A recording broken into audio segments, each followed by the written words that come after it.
Okay, do you want to read through this one? I kind of maxed Sure. myself out, I think, on that. So this one's titled "The Language Center Chiefs: Developing Language Analysts for the Future," and this is from the South Asian Language Center Chief.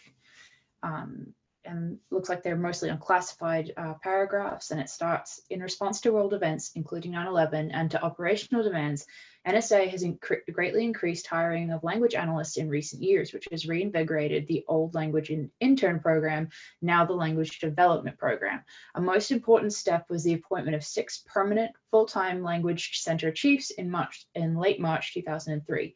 The Language Center Chiefs, who are part of SID Analysis and Production's deployment services, play an important role in the careers of all members of the language development program, both new hires and experienced language analysts who have taken on the challenge of cross-training into a new language. All of the Language Center Chiefs are language analysts by trade, and they bring with them a wealth of experience at headquarters, downtown, and overseas. The duties of the Language Center Chiefs include managing the development and deployment of new hires and cross-trainees, ensuring a logical sequence of tours suited to individual skills and interests, working closely with a large number of language skill community elements, such as the Senior Language Authority, the Language Analysis Skill Community Director, the Development Program Manager, language advisors, language sponsors, language training representatives, language hiring managers, etc., and the Language Enhancement Program.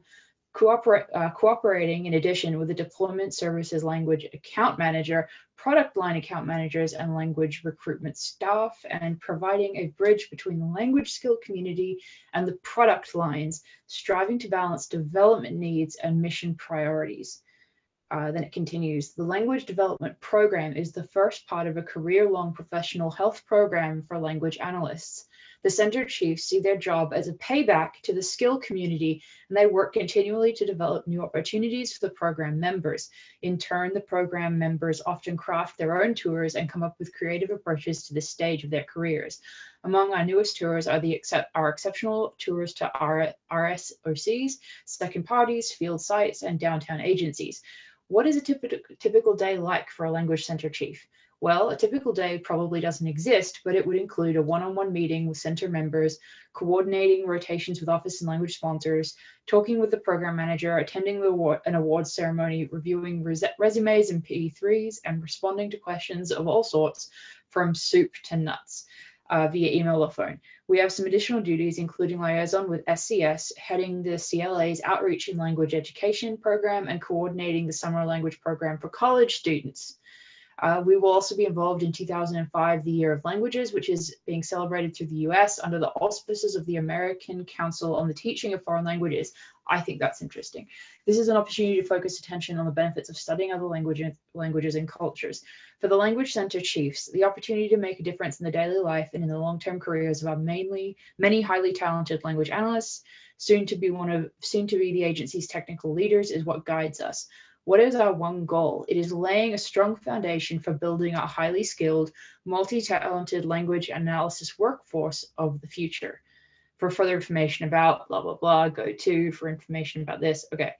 I think that's interesting because, again, and we talked about this, I think, in the end of batch 3 about the interaction between colleges, college students, and the NSA, and also think tanks and NGOs. But yeah, that the interaction there, again, between the NSA and colleges is, I think, important and very interesting. And specifically that, you know, if you're in a language, if you're emphasizing languages in your degree, you may not realize at first that that's a career path that will lead you towards an NSA program or an NSA job opportunity. But it definitely is the way that the NSA is describing that type of emphasis.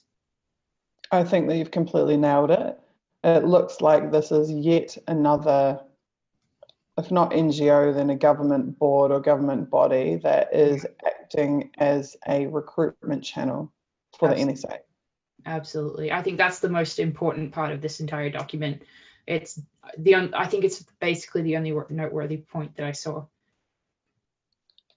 Just to give some context to the viewers that haven't been here with us for previous episodes, we have, as well as finding that the NSA lays behind NGOs and government bodies to try to use them as recruiting tools to the NSA, more broadly, this document shows the NSA's total and utter obsession with linguistics and language analysis. Definitely. So of the 14,000 strong workforce of the NSA, they had something like 7,000 linguists. It was a lot. It was the biggest proportion of any of the workforce. Exactly. And yet they had something like 10 defensive server admins, network admins. So that just shows you where their focus is. Their focus is on translating information from countries all around the world, not on protecting the networks in which they have all of this information that these linguists produce. And they obviously, because of their focus on recruitment in that area, they obviously feel like they don't have enough at that time. So that means, and I think that suggests that obviously they're increasing the amount of information that they're collecting and needing to translate. And that's why there's this rush to recruit as many people as possible. Featherlight saying that they're a language person, but they never tried to recruit her. I think that you don't necessarily know that they're wanting to recruit you. Exactly. So it could be that you get offered a scholarship, or that someone suggests that maybe you should, because you speak Persian or Farsi, perhaps you would be interested in Pashto or something like this. So very much so. I mean, it's so insidious that we even found that a high school essay competition. High school, or was it college level? I think it says students. It may have been either high school or college or both. But they had an NGO hold an essay competition on where students, what their vision of the future of the world will be in 2020, and they were then taking the information from and offering prizes to the winners of the winning students, then taking that information and incorporating it into the NSA's future planning, their strategic planning for 2020. So something as simple as this is an example of where you can be serving the NSA without even knowing that you're serving the NSA. Your kid says, "Oh, I'm entering an essay competition, a futuristic essay competition of what I think the world will be like in 2020. Would you think that your child is writing information that can end up in the NSA strategic planning document? Yeah. No, you would. Thing comes into your head, the NSA. Exactly. You would never, ever, ever know that your child was contributing to the strategic planning documentation of the NSA. So this is what I mean by how insidious it is. So you can serve them, you can work for them without even realizing you're working for them. You could just think you're entering some competition, and isn't it great? I won $250 in this essay contest. In the meantime, your ideas, your intellectual property, is being used by intelligence agencies.